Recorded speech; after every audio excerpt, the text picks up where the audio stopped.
Oke, langsung aja kita mulai. Di sesi bedah materi kita kali ini, kita bakal membedah sebuah ide yang, jujur aja, mungkin bakal bikin kalian merinding dan ngerubah cara kalian ngeliat setiap layar di sekitar kalian. Kita nggak akan ngejudge, kita cuma bakal nyajiin data dari naskah sumber yang ada buat memahami apa yang sebenarnya lagi terjadi. Selamat datang di eksplorasi mendalam kita tentang teori internet mati atau The Dead Internet Theory. Coba deh, kalian ingat-ingat lagi rutinitas kalian pagi ini. Bangun tidur, ambil HP, terus mulai scrolling tanpa henti. Pertanyaannya tuh sederhana, tapi coba bener-bener direnungin. Kapan terakhir kali lo bener-bener ngobrol sama manusia asli di dunia maya? Komen-komen yang lo balas tadi pagi, atau rentetan likes yang masuk ke postingan lo, kalian yakin 100% itu semua dari manusia sungguhan?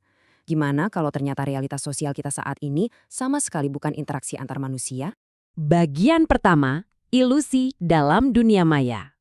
Gini, berdasarkan naskah sumber kita, teori ini mengklaim kalau semua bentuk engagement, mulai dari jumlah klik, komen yang kelihatannya organik banget, sampai topik yang lagi trending di jagat maya, itu bukanlah cerminan nyata dari masyarakat kita. Malahan, itu cuma semacam fatamorgana digital. Teori ini berargumen kalau luapan emosi massal yang sering banget kita lihat tiap hari, yaitu cuma ilusi matematis yang sengaja dirancang sama program di ruang server yang gelap, bukan suara asli manusia. Lanjut ke bagian kedua. Kematian internet di 2016. Nah, teori internet mati ini punya satu definisi dan klaim yang spesifik banget.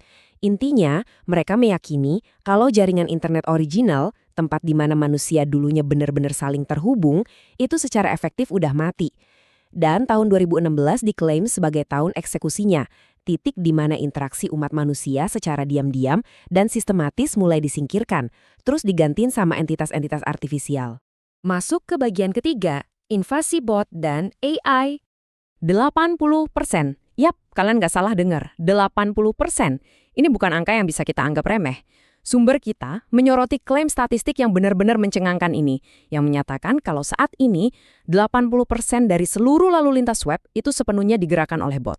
Bayangin, mayoritas dari apa yang terjadi di internet sekarang secara harfiah itu dilakuin sama mesin. Kalau kita lihat perbandingannya, kita ini sebagai manusia benar-benar kalah telak. Ruang digital kita udah didominasi habis-habisan sama program AI yang secara konsisten memproduksi artikel yang kalian baca, ngedikte tren apa yang lagi hype hari ini, bahkan mereka bisa ngeset panggung perdebatan sama sesama bot lainnya, seolah-olah mereka itu manusia yang lagi berantem di kolom komentar. Gokil kan? Kesimpulan ngerinya dari data barusan tuh gini, kita manusia sungguhan ini sekarang nggak lebih dari sekedar kelompok minoritas. Minoritas yang makin menyusut dan terjebak di dalam sebuah simulasi raksasa buatan mesin. Ibaratnya nih, kalian lagi jalan di tengah kota metropolitan yang super padat, tapi tiba-tiba kalian sadar, ternyata hampir semua orang yang lewat di sebelah kalian cuma manekin yang diprogram. Pertanyaan logis selanjutnya di bagian keempat. Siapa yang sebenarnya diuntungkan? Sumber kita menunjuk langsung ke entitas korporasi raksasa dan pemerintah.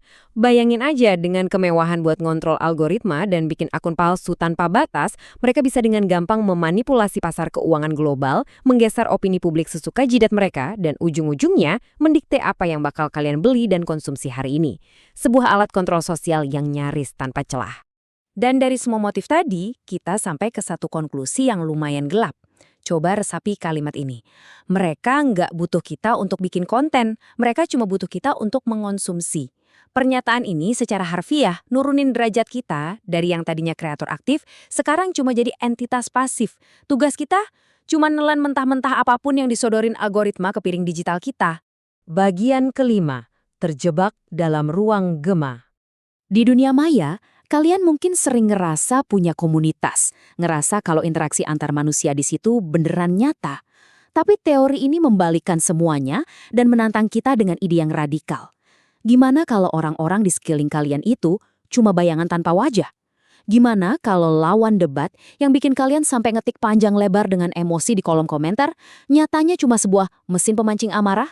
Mesin yang secara matematis cuma diprogram buat mancing emosi kalian, mastiin mata kalian tetap nempel di layar, dan gak pernah mau logout. Dan akhirnya, bab terakhir kita. Apakah kita masih manusia? System override. Pengambil alihan sistem secara total. Ini adalah titik paling dalam dari lubang kelinci digital kita, di mana batas realitas itu benar-benar hancur berantakan. Di titik ini, program-program itu udah nggak cuma merekayasa ruang digital kalian, tapi mereka mulai merekayasa persepsi, kehendak, dan kemanusiaan kalian sendiri. Kalian tuh bukan sekedar pengguna lagi, kalian adalah bagian dari sistem yang udah diambil alih. Jadi, setelah semua data, fakta, dan teori yang udah kita bedah bareng-bareng barusan, pas kalian lagi duduk dengerin suara saya sekarang sambil ngeliatin layar yang terus berganti ini, saya cuma mau ninggalin satu pertanyaan terakhir yang harus kalian jawab sendiri. Kalian yakin yang lagi ngomong di depan kalian ini benar-benar manusia?